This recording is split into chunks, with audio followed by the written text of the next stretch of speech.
What's up gamers, DreamcastGuy here, talking today about Code Vein, because at last we finally have a beta for it that let us try out this really interesting little experience. You see, when this was first revealed, many of us thought that this would just be anime Dark Souls, something that's going to have great art, cute waifus, and some really cool boss fights, but not necessarily be able to set itself apart. Well, now that I've gotten a chance to play it for a couple hours, I can say that I am genuinely, completely blown away. I am super freaking impressed. This manages to fight differently, play differently, have things that really manage to make it super fun, even if obviously it is trying to, in some aspects, mimic Dark Souls. Now let's start off by talking about the story, because this is truly the part that blew me away the most. So a lot of times when you're playing these Souls-like games, the story itself is rather ambiguous. You never get a straightforward plot to try and follow.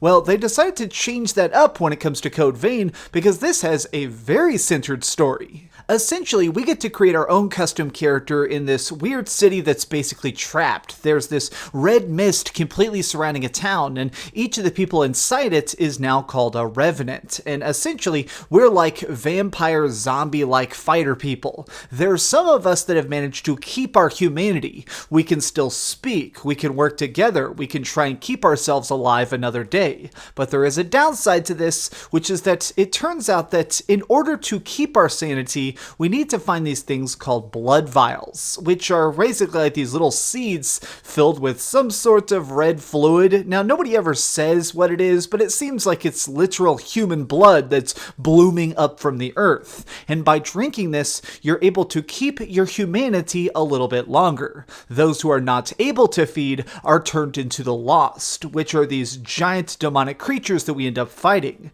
Now, the Lost, while they may appear to be humanoid in some sense, they're completely savage beasts. Now that alone is a pretty good setup. Honestly, I think that's pretty rad. But what completely won me over is the fact that in certain moments there are these almost interactive cutscenes where you are the cameraman. Like, I'm not going to spoil what happened exactly, but at one point you fight a giant boss, and when it dies, you get to go inside its memories. And as you walk around, you see sort of the different things that cause them to eventually become one of the Lost. This is such an interesting mechanic in my opinion, because it keeps the plot so focused and centered. It basically makes it where you care about fighting the Lost because you know that each one of them is a different person who failed their own journey. I freaking love that! I think that's such a cool choice. But now let's talk about the combat, because this is crazy different.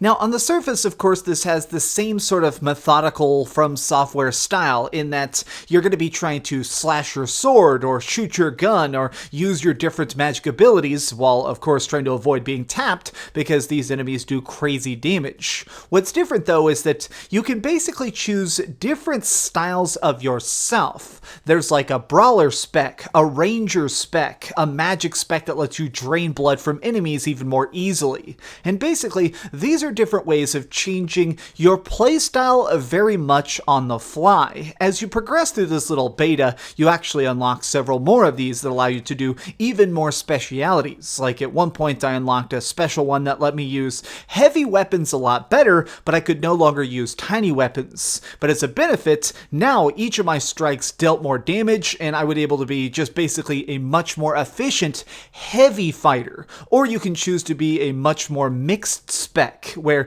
you're able to move around pretty quickly and roll dodge efficiently without using a ton of your different stamina. Now this stuff is basically determining not just how you play, but what magic abilities you're going to have unlocked, because everybody, no matter what spec you choose or what specialization you choose, you are going to have some special abilities, like being able to teleport around or being able to do giant swift attacks and jump into people's faces. Now all of this is super sharp, but I do want to say you definitely have to try and practice stuff, because some things seem so easy on the surface initially, only to basically trick you later on. Like, early on I thought that I could just use the gun and try and blast people very, very easily, until I realized that it was sapping my strength in order to fire it, which basically meant that I could use this weapon in emergencies, but an over-reliance on it would eventually kill me, just because my character would be too bad to even fire the gun. Now, I like all this stuff a lot, especially because you can upgrade it in different ways. What I mean by that is that whenever you're killing enemies, you're collecting this special energy called souls. Oops, sorry, I meant to say haze. So you collect a bunch of different haze, and by taking it back to different checkpoints, which are these little cool tree things, you're able to upgrade your overall stats, or buy specific upgrades to your specializations. You can make it where your particular talents manage to become more diverse. You can do more stuff like equipping different passives. Essentially, what this is pretty much telegraphing to me is that there is going to be an incredible amount of depth on how you're going to play this game. I know one of the things that's really fun about Dark Souls is people like to do sequence after sequence, run after run, completely beating Dark Souls games repeatedly to try out all the different styles of play, and I definitely think that this is going to be perhaps even better at trying to really spread out the different styles of combat. Additionally, if you're having trouble, there is some online co-op. Whenever you want, you can just press a button to instantaneously pull another player who's selected the network option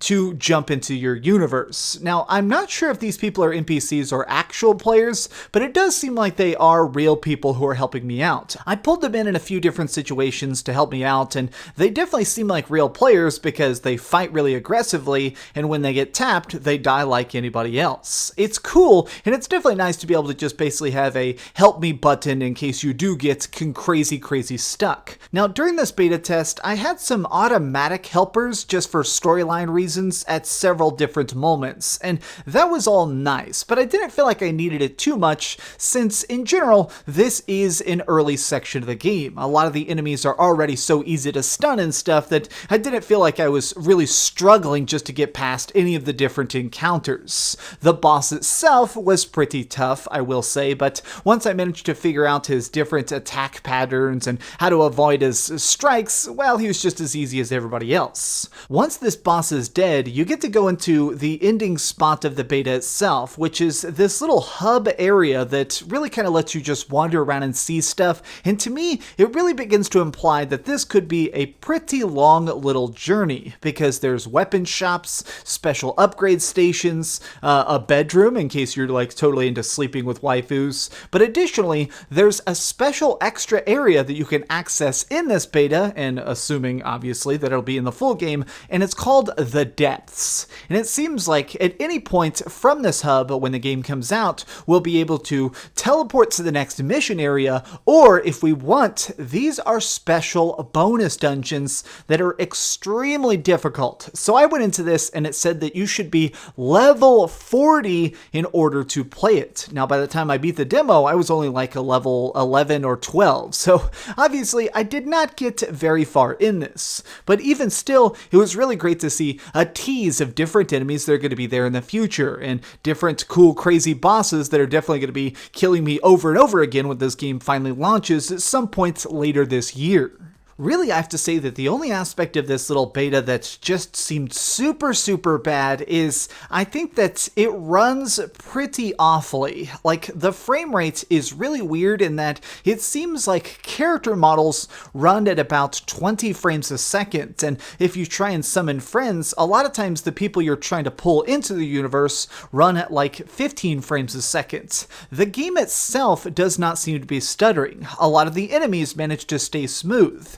It is the character models that seem to have this weird ricketiness to them that is very confusing. Honestly, this game is coming out in quite a while, and I think it's just a matter of they had to test the network at some points, but still, it is a little bit weird to see a game that just has such bad animations when clearly everything else is just so freaking polished. But what do you think about it? Did you get a chance to actually play in the network test beta? Was it super impressive offensive to you, or is this just one of those things where you're kind of like, alright, it's just another Dark Souls clone, when really, in my opinion, it's not. Let me know your thoughts in the comments down below. If you enjoyed this video, please give it a like, share with your friends, and subscribe if you haven't already. But do it the biggest favor of all, and keep dreaming. Okay, I'll be honest, I only use the word waifu in this video as a joke. I don't really consider these custom characters as waifus, but I do think the fact that you can make such interesting little character models is awesome. I like that kind of stuff. Thanks so much for watching that video. If you want to see something else, you can always click this link to see what I put up last, or, subscribe and see what's coming up next. Also, I promise that whatever I do, it'll try not to suck.